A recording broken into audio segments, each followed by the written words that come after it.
In 2025, is it worth spending only $40 on a graphics card? And sometimes you can spend even less. This right here is an RX 470 8GB we picked up for 40 bucks on eBay. Is it worth buying in 2025 for an ultra budget gaming PC build? We're gonna open up and find out after word from today's sponsor. When it comes to storage memory, I think it's fair to say that there's one company we've used most over the years, and that's today's video sponsor, Team Group. Today we'll be taking a look at their Delta RGB DDR5 RAM and GA Pro M.2 SSD, which are two products we love. Team Group Delta RGB DDR5 RAM comes in a variety of speeds, ranging from 5200 MHz all the way to 8000. You can also get capacities from 8GB up to 96GB, making it compatible with a wide variety of builds. With XMP 3.0 support and one-click overclocking, getting high speeds has never been easier. Pair this with the strengthened PMIC cooling design, power management ICS, and on-die ECC, you get amazing system stability and reliability. For the T-Force GA Pro M.2 SSD, it has capacities ranging from 1TB all the way up to 8TB, making it perfect for all types of storage scenarios. And due to the Gen 5 interface and NVMe 2.0 protocol, you're able to get extremely high speeds, perfect for ensuring you get the best performance possible. Plus, the patented graphene heatsink, data security isolation, and smart monitoring system helps to ensure the longevity of the SSD. Nothing is better than having peace of mind that your data is safe. If you're interested in learning more or in buying either of these amazing products today, check out the links in the description down below. Big thanks to Team Group for sponsoring today's video. Now, let's get back to it. So guys, the 470 is a pretty OG card. I mean, especially the 8GB version. That's a card that at one point, we were spending over $100 for.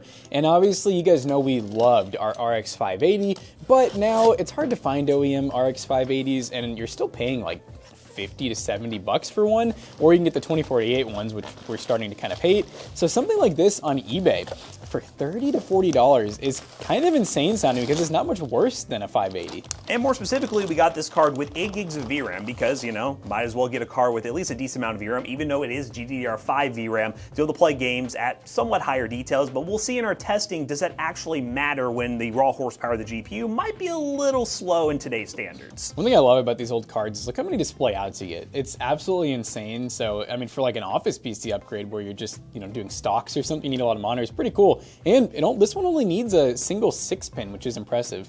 And with a TDP of only 120 watts, that 6-pin power is plenty to power this thing. And the real interesting thing about this graphics card is it is older, and there was a period of time where a lot of people thought the drivers were completely gone on these GPUs. But after checking right before filming this video, if you go to AMD's website, there is a driver from May of 2025, we are recording this in July of 2025, that allows you to get an up-to-date, somewhat up-to-date driver to use this card in newer titles, which is pretty cool. But let's go over some of the key specs of this graphics card, when it came out and everything about it, and then we'll talk about how we're going to test in today's video and show you guys, is a $40 graphics card actually worth it? So this graphics card released in 2016. We're looking at almost a 10-year-old graphics card here, ladies and gentlemen, on a launch price of $179, which is crazy cheap. We don't get budget GPUs like that anymore, do we? Unless it's a 3056 gig. PCI 3.0 by 16 card. It has 8GB of GDDR5 memory. As we mentioned before, it has a 120 watt TDP with that 6-pin power. And in general comparisons, this card is a little bit faster than a GTX 1650, which those cards have retained their value much more than this one. You can get those for around like $70 to $80, but with this card being 30 to 40 bucks,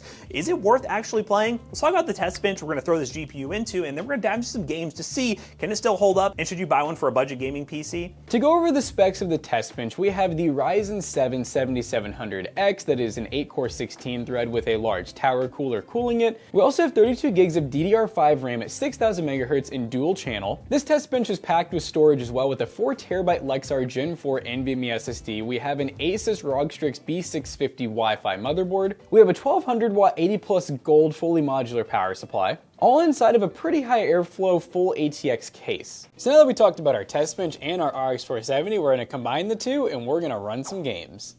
Okay guys, now that we unbox our little RX 470 8GB $40 GPU, let's see what it can do in some titles. More reasonable titles that you would expect from a $40 graphics card, but let's talk about that.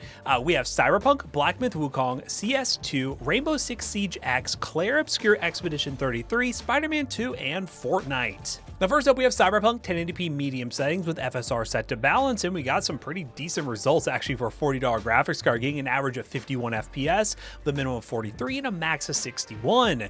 Now Cyberpunk is a demanding AAA title, but getting a little bit older, and running FSR at 1080p, you're able to get more life out of this graphics card. Honestly, if FSR wasn't a thing, 40 bucks for this GPU would not be viable, because you're not gonna be able to play more than just Minecraft and Fortnite and those kind of esports titles.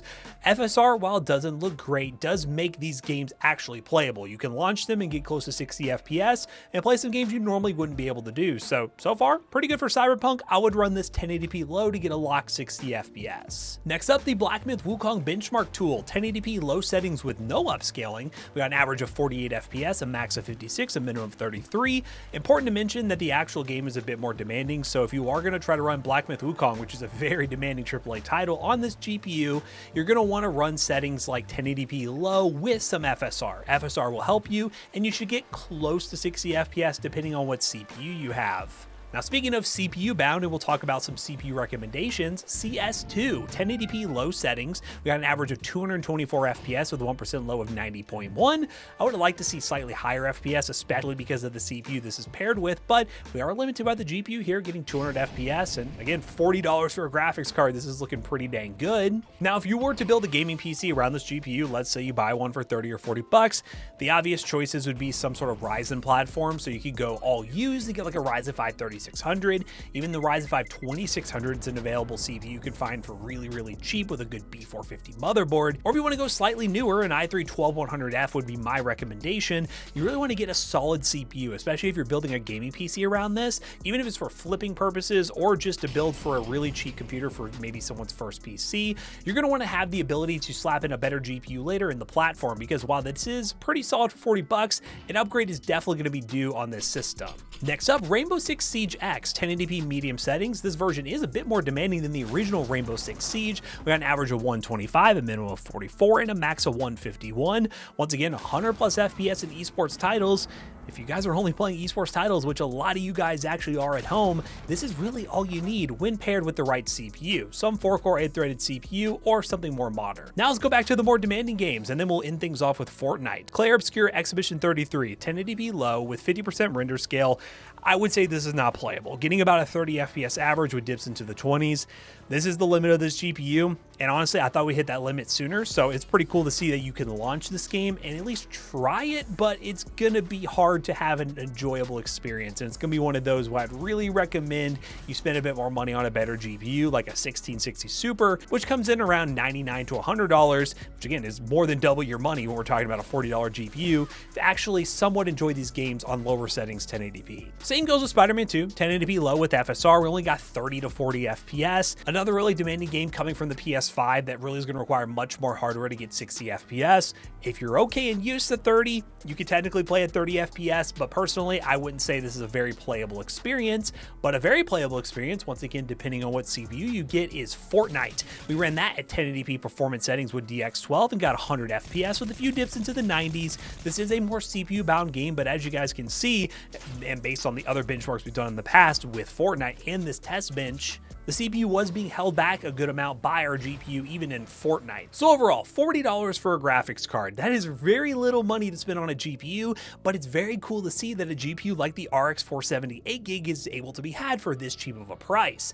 Would you go out of your way to buy one if you're playing AAA titles? No. Are you looking for a placeholder GPU because your GPU died and you want to save up a little bit of money and you have an older system that is in need of a graphics card? Heck yeah, $40, I would absolutely do that, and you can keep on playing your Counter-Strikes, Fortnite, League of Legends, and all those lower end titles at no problems on your PC. So if you guys want to shop for an RX 470 or a 480 or a 580 or 570, they're all within the $40 to like $60 range. Check the links in the description down below. It will be an affiliate link and it will help us out. Let us know what you think of the RX 470 down below, and let's bring Jackson back in here to wrap this video up real quick.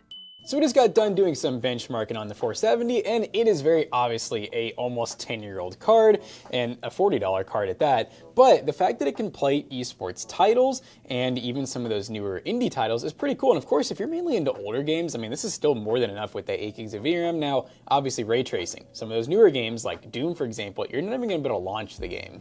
Yeah, even though you have 8 gigs of VRAM, that 8 gigs of VRAM is definitely not going to be fully utilized with a graphics card like this. The 580 is a little bit faster, so you might be able to utilize that if you find one of those GPUs. But with this 470, you're strictly looking at your esports titles when paired with a proper CPU, and this would be a good option for somebody who, let's say, has an older gaming PC, their GPU just died, and you're not really in the position to buy a whole new system yet, and upgrading to a new GPU just doesn't make sense. Look for a 470 used on eBay for around 30 or 40 bucks and get a lot of life out of your older system. But let me know in the comments down below, are you guys still rocking a 470, 480, or even a 570, 580? And if you guys want to see a budget build around this, what price point should we do? Let us know in the comments. comments down below. So as always, we hope you guys enjoyed today's video. If you did, make sure you check out our other 2 YouTube channels and also our twitch.tv/ToastyBros, and do not forget to like, comment, and subscribe. And we'll see you guys in the next one. Goodbye.